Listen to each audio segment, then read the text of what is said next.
I know we were just talking Cliff Kingsbury, coaches getting fired, all that kind of stuff. But one thing that I had really thought about, and I think some of this started getting discussed in our sports ball chat, but I don't feel like, excuse me, I don't feel like I really got my big questions really in, because I had my own opinions and I didn't really engage too much at that given time because it turned into a full-blown Lions chat at that point. But you have the likes of all these coordinators that are, interviewing for these head coaching jobs. Yeah. And I guess my general question, which of course I'm going to push your way, for these aspiring assistant coaches or positional coaches that are looking for this dream head coaching job, do you think that taking these openings, such as more specifically like the Texans or the Bears, for example, even though I think the Bears are kind of set there, is it good for these like coaches who are aspiring to be a head coach? Is it good for them to go to organizations that are not successful right now and try and jump into that role and rebuild the organization right off the rip? Or should these coordinators such as Ben Johnson, your offensive coordinator with the Lions, would it make more sense for them to stay home, continue to grow and build and maybe do big things the next year, and then potentially find that dream head coaching job in a better situation maybe a year or two from now? So I think there's definitely two different camps that that question goes for. If you're on a struggling team and people are still looking to talk to you, then I think you take that job, right? Mm-hmm. Now, somebody, and Ben Johnson, I know Aaron Glenn's been talked to as well, on a team that is on the uprise. I think that going all the way back down to square one is a bad career move.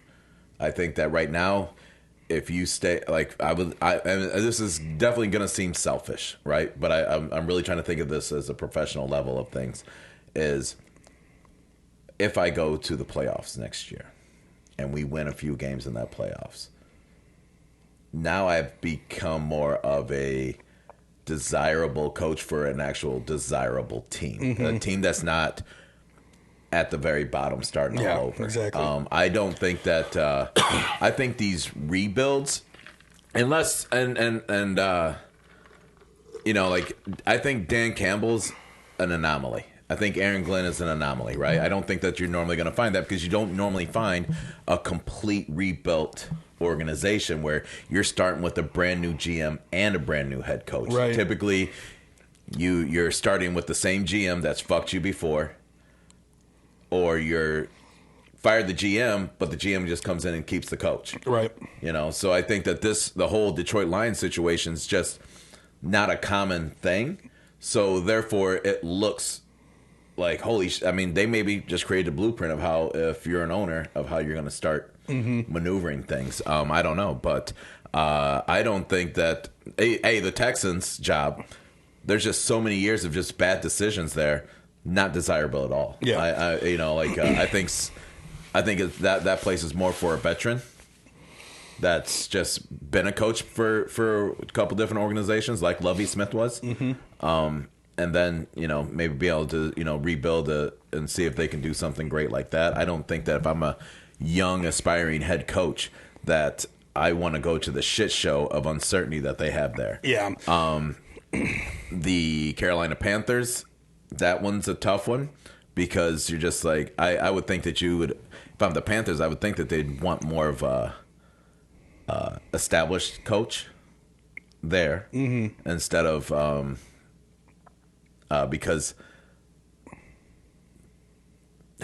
they're not a young team. Yeah, they're like I feel like they're a middle-aged football team. Yeah, and it's. I don't think that getting a young coach in there is going to be the move either. Ben himself, you could fall on your face real quick. Mm-hmm. You could end up being Matt Patricia. Mm-hmm. So, and now Matt Patricia won Super Bowls, but I mean, not as a head coach. Not as a head, definitely under not. one of the greatest head coaches of all time. Yeah, if not the greatest head coach of all time. I get it. Wanting to be a head coach and all that stuff. I do get it, but I think that I don't know, pocketbook, legacy, two different options here, but I think that your legacy stands a better chance to stay in the offensive corner for 1 to 2 more years, especially if you continue to build the Detroit Lions the way that you guys have. Yeah. I mean, once again, no, I'm showing favoritism, but that is a strong offense that any team in the league would want to have. Yeah. We have 2 possible franchise receivers. I only say possible because we honestly haven't even seen what J-Mo could do yet. Nope. We have Jamal. We have DeAndre Swift, which, once again, not 100% sure if what the plan is there. I just think that you just stand a better opportunity to get your dream job sticking around. Yeah, and, it's all situational. It's all circumstantial.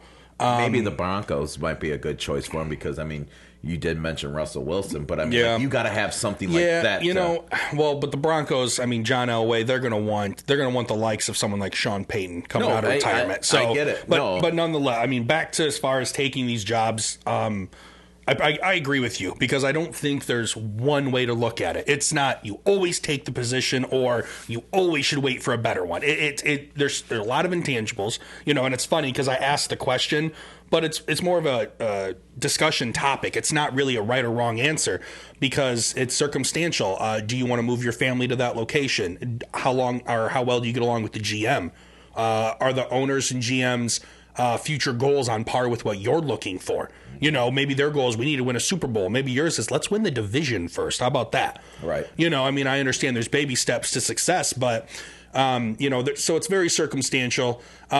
So one thing that I've always been in support of, if we take success out of the picture, and by success, I'm referring to the wins and losses you incur your first season as a head coach, for example, of the Texans, right? An organization who really hasn't shown a lot of promise since Deshaun Watson took off, has shown some fight, but not a lot of W's to kind of back it up. If you're in a position where you're a coordinator, you've been in the league for multiple years, you're not some young 38-year-old hotshot. You've been in the league, man. You've seen it. You've been on successful teams. You just were maybe a linebackers coach. Maybe you weren't an OC or a DC or, and you feel like, you've been waiting for your opportunity for that dream job and the Texans come knocking. Dude, if that's what you want and that's what you want to challenge yourself with, take it. Because there is no guarantee you're going to get another opportunity. Now, that does not mean you always take it. But I'm talking about the individuals to say, I'm in this league to be a head coach. That is my dream. That is my goal. And that is what I want to do. And you get the opportunity. Why? Well, you'd be a fool not to take it. And then there's situations where it's, I just want to be successful. I want to win a Super Bowl. And I don't care how I get it. Those situations, hold off. Like if we talk about Ben Johnson specifically, this season, your Lions are ahead of schedule. Just like my Dolphins were last year. We talked about how Miami, holy shit, they're ahead of schedule. And that's a great problem to be in. And so, Ben Johnson has a tough decision. If I'm not mistaken, he's not that old. He's a younger coach. Yeah, he's a younger guy, too. And with him being a younger coach, if his dreams and aspirations are to become a head coach, by all means, he may be taken off. I think the only reason it's a hard conversation to have is because your Lions have so much expectation, in my opinion, going into next season. It's not hopefulness for Detroit now. You've shown success. You've shown you can win big games. Now you're turning the page into expectation. And I think that's why I came in this year as a Dolphins fan. What I tell you, I said anything under 10 wins is a failure of this year. We made the playoffs, but we only finished with 9 wins. I think that this season... Same record as my Lions. Correct. And I think this season, in my opinion, I think we fell short. I won't say failure because we had brand new head coach. We had brand new personnel come in. However, that only made our team better. So we still, I would say, had a subpar year. And we're a playoff team. But that's okay to have that mentality when you want to aspire to be great. If you want to win Super Bowls, you can't go 9-8. We made the playoffs. Hell of a year, guys. Right. We succeeded. No. Let's win the division. Let's get there. So I think it's all circumstantial. I think my hope for you, once again, selfishly, I hope Ben Johnson sticks around because I think you guys got a hell of a lot to prove. I think making the playoffs should be in Ben Johnson's book. I think getting that experience, playing these top tier teams, play a couple more primetime games, start winning those primetime games. And then who knows? If the Texans want you, A, maybe you make more money. Yep. B, maybe more players want to come play for you now. I was gonna say, and I think you need, in my opinion, I think it's helpful that when you go into a head coaching job, if you have a reputation of success, if you have milestones or things that you can bring to the forefront and say, look at what I've accomplished during my coaching tenure, this is how I want to run the ship now. I think that's helpful in organizations and players wanting to play for you. And I think that the fact that going on these interviews, he may not want these jobs at all. Mm-hmm. You know why he's taking them? Practice. Yep. Because here's the thing: is the interview, every different position that you take in life within your working life, it's a different style of an interview. So hey, let me go see how you interview head coaches. Mm-hmm. And okay, I saw how it's done. So now you're kind of preemptively, now you're adjusting. That helps you become a better offensive coordinator, because now you're starting to think about what these organizations are looking at for a head coach. So that way you can start thinking more of like a head coach, opposed to I'm an offensive coordinator. Yeah. I think he comes back. I think Aaron Glenn comes back. I thought it was crazy that he was getting calls when, week 6, everybody was calling for his head. Mm-hmm. And then, he fires his defensive backs coach. And next thing you know, we put together a string of wins, mm-hmm. A strong defense. So, I'm very happy for both of them that they're getting these calls, but I honestly believe that they are both coming back, and it's not that they're getting turned down. Mm-hmm. They're just, okay, hey, let's go see what this is about. Yep. And everybody likes to feel like the pretty girl, so, hey, people want to talk to me. Yeah, let's go see. And the Lions did a very good job of allowing them to be spoken to. Yeah. Because that'd be really fucked up. No, you can't talk to them. But yeah, you got to come back to work and feel good. For sure. So I just think there's more meat on the bone. Yeah. For Detroit, especially after that fucking huge win Sunday Night Football in Lambeau Field, taking down Aaron Rodgers and the Packers, and not only taking them down, eliminating them from the playoffs.